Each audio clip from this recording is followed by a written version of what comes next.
Hello লাভলিজ ইন্দু জয়তে তোমাদের সবাইকে স্বাগত জানাচ্ছি। আজকের যে ব্লগটা দেখছো এটা সৌরভের বার্থডের দিনের সন্ধ্যার ব্লগ, 3rd of February।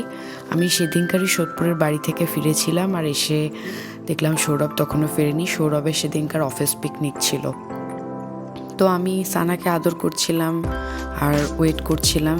মানে সৌরভ অনেকটা পরেই এসেছিল, তাই জন্য বাবা আর এখানে যাকে দেখছো কৌশিক দা সম্পর্কে আমার ভাসুর হয়, সৌরভের কাজিন। তো এই বাবা গিফট এনেছে আর কেক সমস্ত কিছু রেডি করা, কিন্তু সৌরভ আসেনি। অনেকটা রাত হয়ে যাচ্ছে, বাবার অসুবিধা হবে আর কৌশিক দাও অনেক সকালবেলা এসেছে, অফিস মিটিং করেছে, তাই ডিনারটা সেরে নিতে বললাম। দেন সৌরভ আসলে কেক কাটা হবে, তাই ডিনার করে নিচ্ছিল ওরা। আর এই যে আমাদের বার্থডে বয় পিকনিক থেকে এসে শার্টটাও খোলেনি, গিফট ওপেন করতে শুরু করেছে। বাবা গিফট দিয়েছে ওকে সমস্ত কিছু আঁকার সরঞ্জাম, খাতা, চারকোল পেন্সিল, স্কেচ পেন্সিল সব কিছু রয়েছে এর মধ্যে।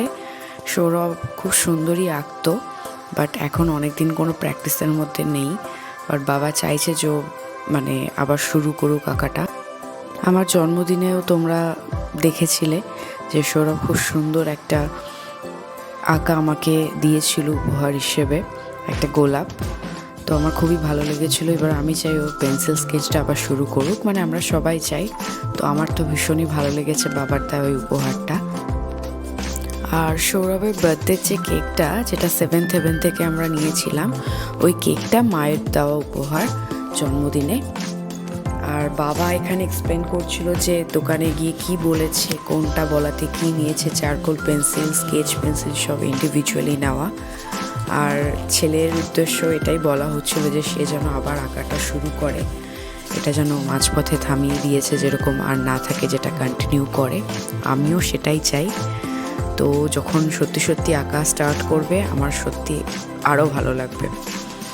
তো এখানে আমরা চলে এসেছি কেক কাটিং পর্বে। এখানে আমি ভিডিওটা করছিলাম, তো এখানে বাবা বসেছে, মা দাঁড়িয়েছে, কৌশিকদা ছবি তুলছিল আর আমি ভিডিও করছিলাম। কিন্তু মা এক্ষুনি আমাকে ডেকে নেবে, এই যে দেখো। তো আমি পরে আর কেক কাটিংয়ের ভিডিও আর করতে পারিনি, ছবি আছে, ছবিগুলো ভিডিও শেষে তোমরা দেখবে।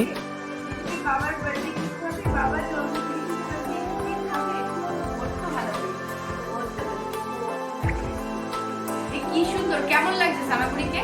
ওপরে কেমন লাগছে বলো বাবা, আমাকে কেমন লাগছে রেড করে তোমার জন্মদিনে সেজেছি আমি। দেখো খালি চুলকাচ্ছে, খালি চুলকাচ্ছে,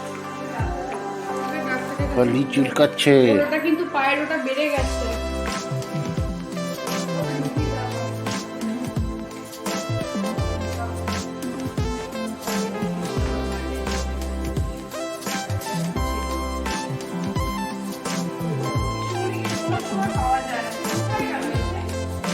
আর এই যে তোমাদের জন্য রাখলাম সেই জন্মদিনের সন্ধ্যার কিছু ছবি। আগের বছর জন্মদিনে সোদপুর থেকে বাবা মা বোন সবাই এসেছিল, কিন্তু এইবার ওই বাড়ির যে কী কন্ডিশন তোমরা তো জানো, সেজন্য ওরা আসতে পারেনি। আমি ওদেরকে খুবই মিস করেছি। সৌরভের এই বছরের বার্থডেটা বাবা মা বোনকে ছাড়াই কাটাতে হলো। যাই হোক, নেক্সট ইয়ার নিশ্চয়ই আমরা একসাথে আবার কাটাবো।